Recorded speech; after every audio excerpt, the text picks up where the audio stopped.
Draymond Green. He's now weighed. Everybody's weighed in on Stephen A. Smith and LeBron James and that dust up. And now Draymond Green has weighed in.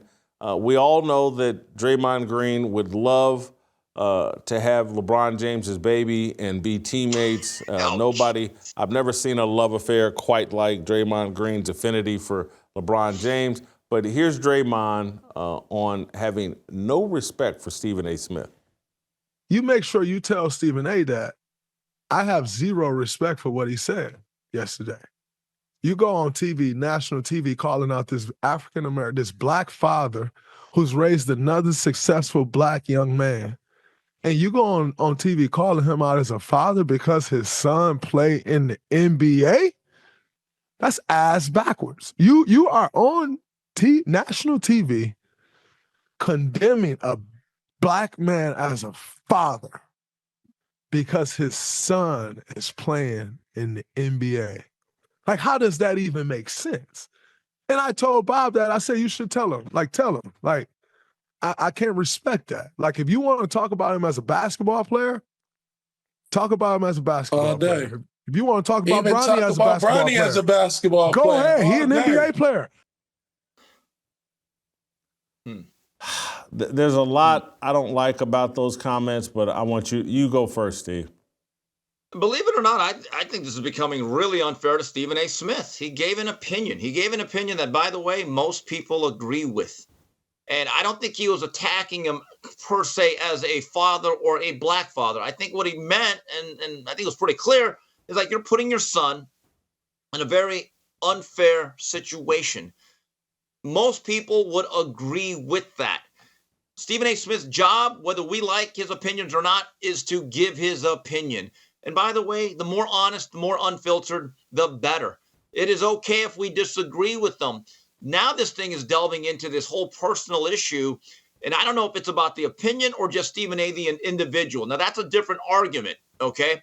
But, yeah, I actually believe a lot of this now is unfair to that man right there, believe it or not.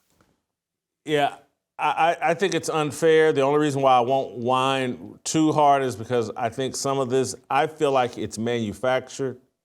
I don't, the authenticity of it, I'm just not buying.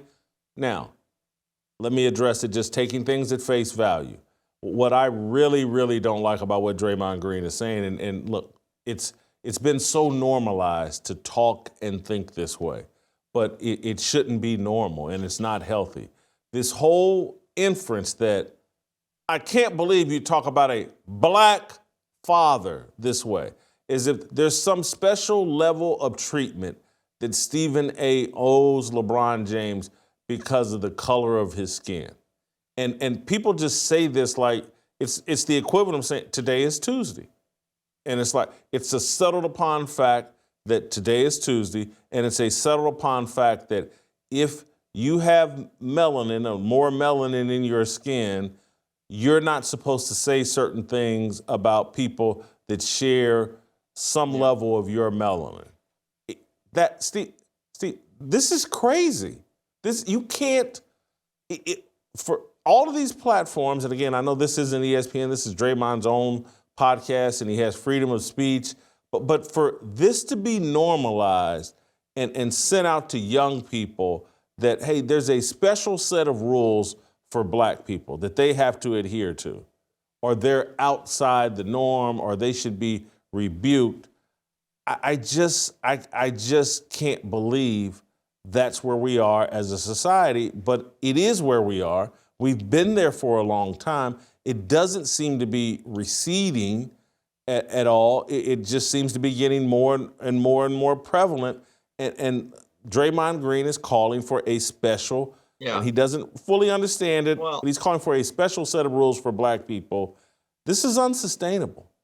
Well, Jason, one of my favorite Thomas Sowell quotes or statements, and I've said this before on this show, and I think it rings very true. For those who have been given preferential treatment their whole lives, equal treatment seems oppressive. End of quote. It's actually a marvelous statement, and that does kind of summarize what Draymond is expressing and what he's exposing about himself, is that I've been an elite athlete. People have catered to me. I've been allowed to flout the rules and do things no one else can do because I'm 6'5", 6'6", and can play basketball. And now I've established this, hey, if I'm a father and my skin is black and I'm participating in my son's life, I'm beyond criticism. You can't criticize anything I do as a father. And I'm just sorry, Stephen A's comments about LeBron James they didn't cross some line. They weren't over the top. They weren't deeply personal. They were an examination of, hey, man, you put your son in this spot. You made the Lakers draft him.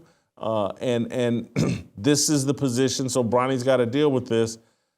But I'm just telling you, see, I listened to what Draymond is saying, and it makes me sad that, I don't know if beyond me, if there's going to be any other black sports media people, content creators that are going to be offended and or just talk about this guy's on a platform just kind of proudly saying, hey, as a black person, I need a different level of treatment than everybody else. I'm owed that.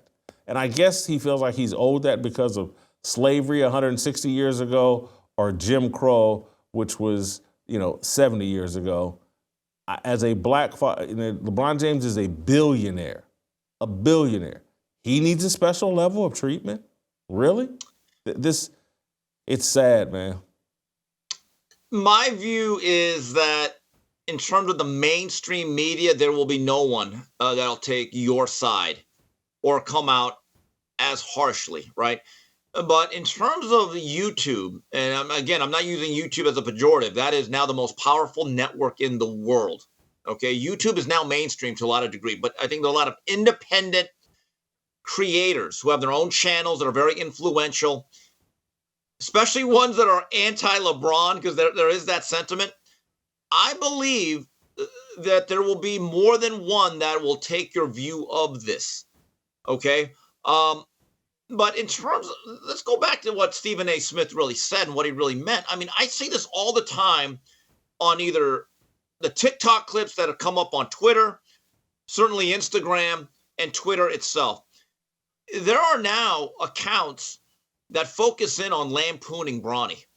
Bronny will airball something in a warm-up. Doesn't mean anything. It's 30 minutes before the game. And they'll make a whole thing about it. They'll make a funny video with effects. And you actually look at the engagement, it'll have like 1.1 million views in about 4 hours. And I think that's what Stephen A. Smith was talking about. He didn't say you were a bad father.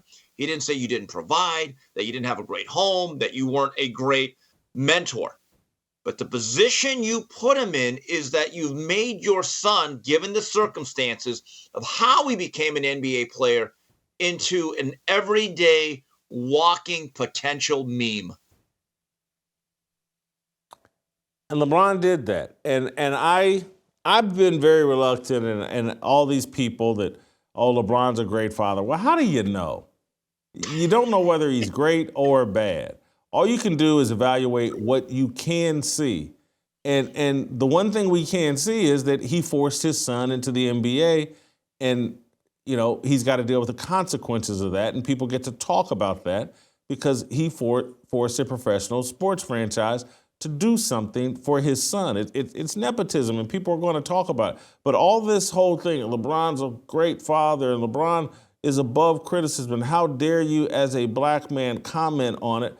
Perhaps he's commenting on it because he doesn't want other fathers, regardless of color, hey, don't make this mistake. Yeah. Don't put your child in this situation. Don't turn your child into a social media meme, particularly a child that the world is his oyster. He has the whole world. If he doesn't make it as a basketball player, he's got the family backing, the resource. He could be a lawyer. He could be a dentist. He could be a doctor. He could be anything. He could own an insurance agency. He could become a sports agent. LeBron shoved him into this lane of NBA player, And the guy probably has the athleticism to be a football safety, but that was never an option for him because he's LeBron's son. And Stephen A. talking about that and talking about the consequence is very fair ground. But, these elites are pushing something, and it's all along racial lines, and that's how you get people to accept it. Everybody, yeah, Stephen A., no way he should criticize LeBron James. And if they could point to me other ethnic groups that are applying this standard, because I don't see white people running around saying, hey, white people, we shouldn't criticize Donald Trump. About half of white America does that every day. That's what they eat for breakfast, is criticizing Donald Trump. But we're the Special Olympics, black men, black women, we're the Special Olympics. And, any criticism leveled at us is nearly a death blow. Makes me sick. Like what you saw? Hit that like button, subscribe, and check out the full episode by clicking the link below.